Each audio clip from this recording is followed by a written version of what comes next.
Community immersed in the Spirit, connected with the world.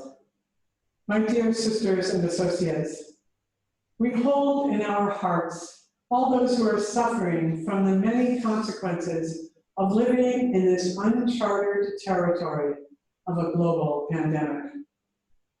Yet, trusting in God, the God who always goes before us, as women religious who are daily reflecting on how we will offer our presence in this rapidly changing and new reality, we must continue to adapt and to move forward in our service to all of God's people.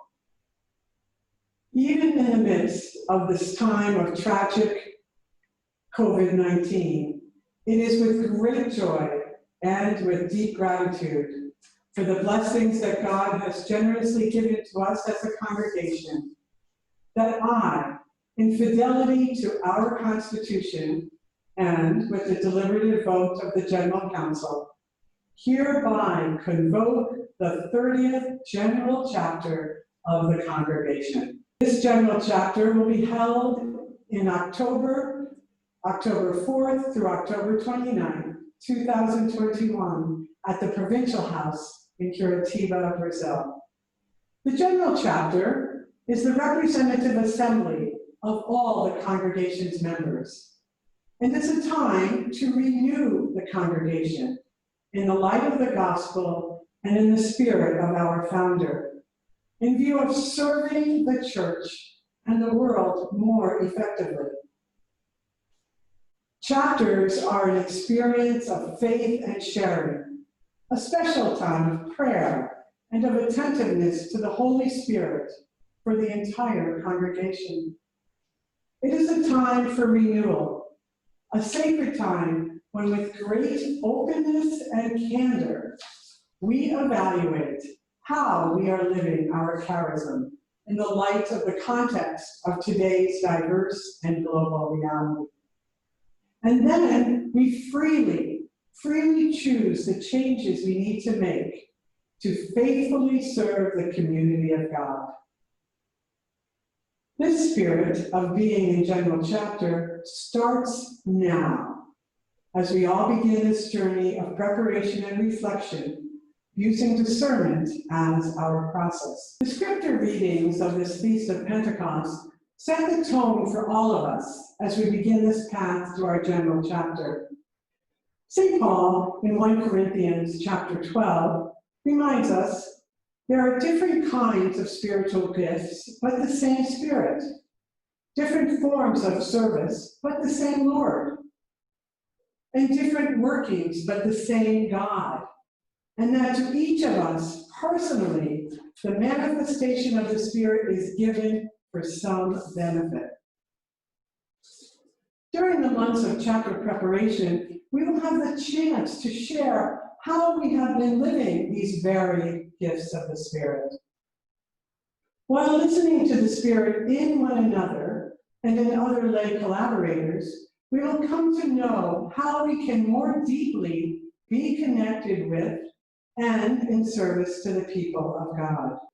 This journey began long ago, and more recently, in how we have tried to live the dynamism of reconciliation in the various fractures of our lives, the theme of the General Chapter 2015. How we dare to enter more deeply in the mystery of encounters with others, Extended Council 2017. And how we are trying to incarnate love with joy through our presence to others, from the theme of 2020's Extended Council. Through all these years of reflection and grace, we have come closer to one another, and we are more willing to think and to be international. As we embrace and value the community of diversity that is our very identity. I invite each of you throughout the congregation to be open to the graces of these sacred moments and to participate fully throughout these months in whatever manner is possible for you in this process of discernment and reflection. In Pope Francis's apostolic letter to all consecrated people during the 2014 year of consecrated life, he called us to live the present with passion by becoming experts in communion. I encourage you through your personal prayer to deepen your awareness of how you nurture your ability to make connections with new people and with diverse realities, listening to them and building communion. We read in the Acts of the Apostles, chapter 4, about being one in heart and mind. As we receive the Spirit afresh this Pentecost, in the midst of a global pandemic and its accompanying calls to change our lifestyle, may we have the grace to let go of anything that is holding us back from being a community immersed in the Spirit, connected with the world. As we join in daily prayer for our 2021 General Chapter, may the Spirit of the resurrection and the Spirit of Pentecost light our journey. Lord, send out your Spirit and renew the face of the earth.